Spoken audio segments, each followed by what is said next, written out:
जब पहली बारिश गिरती है, धरती की प्यास बुझती है, पेड़ हरे हो जाते हैं और मन शांति से भर जाता है, क्योंकि सिर्फ बादल नहीं बरसते, श्रावण बरसता है। श्रावण वो महीना नहीं, एक एहसास है, एक आह्वान है। भोलेनाथ आ गए हैं। जब आकाश से बूंदें गिरती हैं तो वो सिर्फ पानी नहीं होता, वो शिव का स्पर्श होता है, जो हर पत्ते को, हर जमीन को और हर मनुष्य के दिल को पवित्र कर जाता है। श्रावण मास में कुछ बदल जाता है। हवा में भक्ति घुल जाती है, हर मंदिर में घंटियों की गूंज तेज हो जाती है, हर दिल में कोई चुपचाप कह उठता है, हर हर महादेव।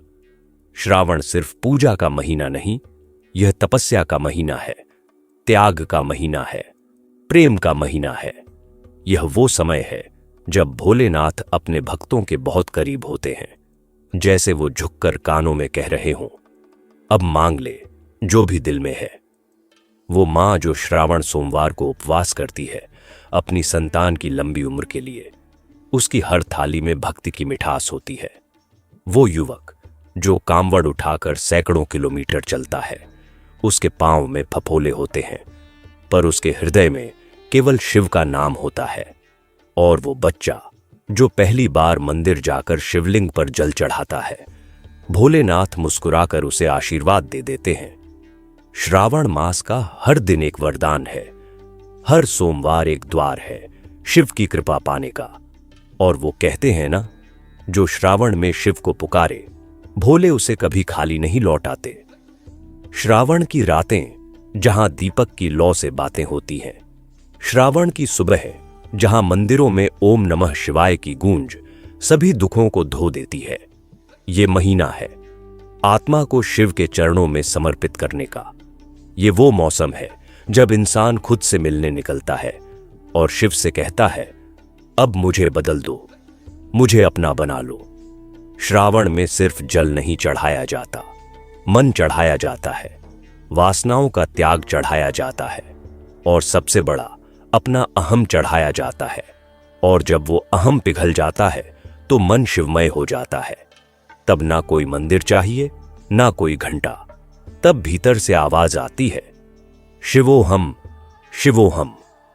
श्रावण की शक्ति वही समझ सकता है जिसने कभी शिव से प्रेम किया हो, जिसने कभी सावन की बारिश में भक्तों को कांवड़ लेकर जाते देखा हो।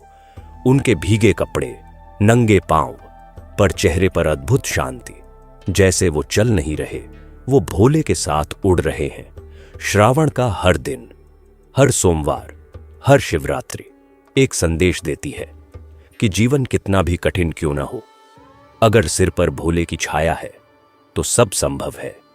आज से हम एक एक करके आपको सुनाएंगे श्रावण मास से जुड़ी दिव्य कथाएं, वो सच्ची कहानियां जो आस्था से जन्मी है, जो आंखों से नहीं दिल से सुनी जाती है। श्रावण मास की उत्पत्ति और पौराणिक कथा, समुद्र मंथन से लेकर शिव तक की अमर यात्रा। जब सृष्टि की रचना हुई तो केवल धूल नहीं बनी थी, बने थे देव, असुर, ब्रह्मांड, और उस ब्रह्मांड का एक केंद्र भोलेनाथ। श्रावण मास की शुरुआत कोई कालगणना मात्र नहीं है, यह जुड़ी है उस क्षण से जब देवताओं और असुरों ने मिलकर समुद्र को मथने का निर्णय लिया था। एक परीक्षा थी, विष, हलाहल विष, इतना जहरीला कि पूरी सृष्टि को समाप्त कर सकता था। देव डरे, असुर भागे, धरती कांपी, आकाश स्याह हो गया। और तब वो आए, भोलेनाथ, नीलकंठ महादेव, जो सृष्टि की रक्षा के लिए अपनी ही जान दांव पर लगा सकते थे।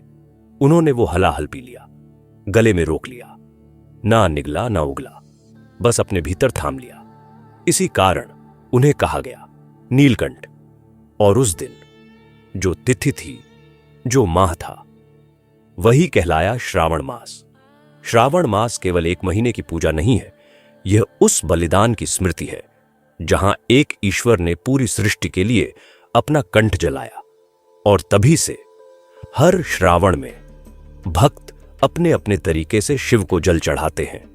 वो जल नहीं होता, वो स्मरण होता है उस क्षण का जब शिव ने हमें बचाया था। श्रावण सोमवार की परंपरा भी वहीं से जन्मी, क्योंकि ये सोमवार था जिस दिन शिव ने विष पिया था, और तब से हर सोमवार को शिव को जल चढ़ाकर भक्त कहते हैं, हे महादेव, जैसे आपने हमें उस समय बचाया, वैसे ही आज हमारे पाप, हमारे दुख और हमारी कामनाओं का विष भी अपने चरणों में ले लीजिए। श्रावण की हर बूंद में वो स्मृति बसती है कि ये ईश्वर कोई सिंहासन पर बैठा राजा नहीं होता, वो होता है जो खुद झर पीकर अपने भक्तों को जीवन दे। और यही है भोलेनाथ की सबसे बड़ी विशेषता। वो प्रेम से पिघलते हैं, वो भक्ति से बंधते हैं, वो ना वैभव मांगते हैं ना पुष्पहार। उन्हें चाहिए बस एक सच्चा मन जो सुबह उठकर कहे, ओम नमः शिवाय। श्रावण मास की शक्ति तभी जागृत होती है जब आप अपने भीतर के विष को भी पहचानते हैं। वो क्रोध, वो अहंकार, वो ईर्ष्या जो हमारे जीवन को भी नष्ट कर सकती है। और जब आप श्रावण में अपने भीतर के विष को शिव के चरणों में समर्पित कर देते हैं, तब आप भी थोड़े से नीलकंठ बन जाते हैं। हर श्रावण सोमवार शिव के मंदिरों में घंटियां गूंजती है, भक्त जल लेकर आते हैं, गंगा जल, नर्मदा जल, किसी नदी का जल, पर असली जल तो वो है जो आंखों से आता है। जब आप शिव को देखकर रोते हैं, वो आंसू वही सबसे पवित्र जल है। शिव उस जल को तुरंत अपने हृदय में रख लेते हैं। श्रावण मास की कहानी केवल समुद्र मंथन तक सीमित नहीं है। यह वो महीना है जहां आपकी आत्मा भी मथी जाती है। हर दिन एक सवाल पूछता है, क्या तुम अपने भीतर की गंदगी को शिव के सामने स्वीकार कर सकते हो? क्या तुम वो विष बाहर निकाल सकते हो जिसने तुम्हारा जीवन अंधकारमय कर दिया है? श्रावण का मतलब है हर दिन शिव से जुड़ना, कभी व्रत रखकर, कभी ध्यान करके, कभी मंदिर जाकर, और कभी केवल घर के कोने में बैठकर ओम नमः शिवाय जपते हुए। श्रावण मास हमें यह भी सिखाता है कि त्याग क्या होता है। शिव ने त्रिशूल धारण किया, लेकिन उसका उपयोग बहुत कम किया। वो योग में रहे, पर गृहस्थ आश्रम भी स्वीकार किया। उन्होंने विष पिया, पर किसी से शिकायत नहीं की। वो सिखाते हैं, सहन करना ही शक्ति है।